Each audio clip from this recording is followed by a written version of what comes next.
This is the voice of an imperial past. The sound of horses and the strong walk of men. Do you feel me?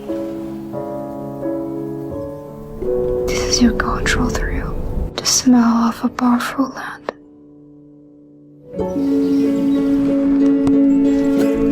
Can you see me?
Ne mutlu!